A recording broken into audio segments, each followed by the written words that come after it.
Վիրահատական սրահի դռների փակվելուց հետո բժշկական թիմը սկսում է էպիլեպսիայի վիրահատությունը։ Երբ նոպաները չեն վերահսկվում դեղորայքով, վիրահատական բուժումը դառնում է ամենաարդյունավետ լուծումը, սակայն այն կիրառելի է ոչ բոլոր դեպքերում։ Էպիլեպսիայի վիրահատական բուժումը ցուցված է հիմնականում դեղորայքակայուն էպիլեպսիայով տառապող այն հիվանդներին, ում մոտ էպիլեպտոգեն օջախը ունի հստակ տեղակայում եւ հնարավոր է լինում դա հայտնաբերել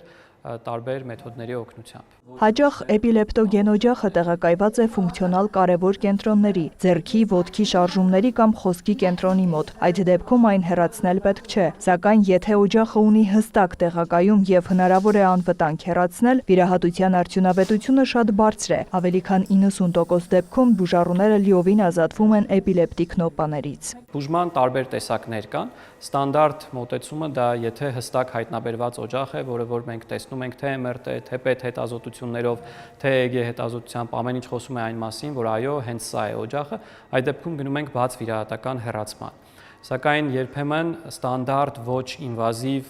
ախտորոշման մեթոդները բավարար չեն եւ մենք օգտագործում ենք ինվազիվ ախտորոշման մեթոդներ, որոնց թվում գլխուեղի խորանիստ էլեկտրոդների տեղակայումը, ստերեո EEG հետազոտությունը։ Վիրաբույժներից մինչև նեյրոֆիզիոլոգներ, վիրահատարանում մեծ թիմ է աշխատում։ Էպիլեպսիայի վիրահատությունը ունի անեսթեզիոլոգիական առանձնահատկություններ, կիրառվում են հատուկ մոտեցումներ։ Պետք է ընտրենք այնպիսի անեսթեզիոլոգիական տակտիկա, որ չխանգարենք ուղեղի էլեկտրոֆիզիոլոգիական մոնիթորինգին,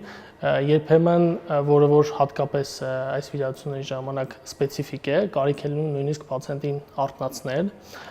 տեխնիկան կոչվում է asleep awake asleep, այսինքն վիրահատությունը սկսում ենք քնած վիճակում, այնուհետև եւ վիրաբույժը հասնում է այն հատվածներին, որոնք որ պատասխանատու են կարևոր ֆունկցիաների համար, օրինակ խոսքի, հիշողության, որոշ կարևոր շարժումների, այդ բանին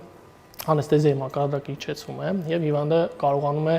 պատասխանել հարցերին, որոշ առաջադրանքներ անել։ Վիրահատության ընթացքում կատարվում է նաև նեյրոմոնիթորինգ, որի միջոցով վերահսկվում են զգացողական եւ շարժողական ֆունկցիաները, հետվիրահատական նյարդաբանական խնդիրներից խուսափելու համար։ Ինչքան փոքր է հիվանդի տարիքը, այնքան արդյունավետությունը ավելի մեծ է,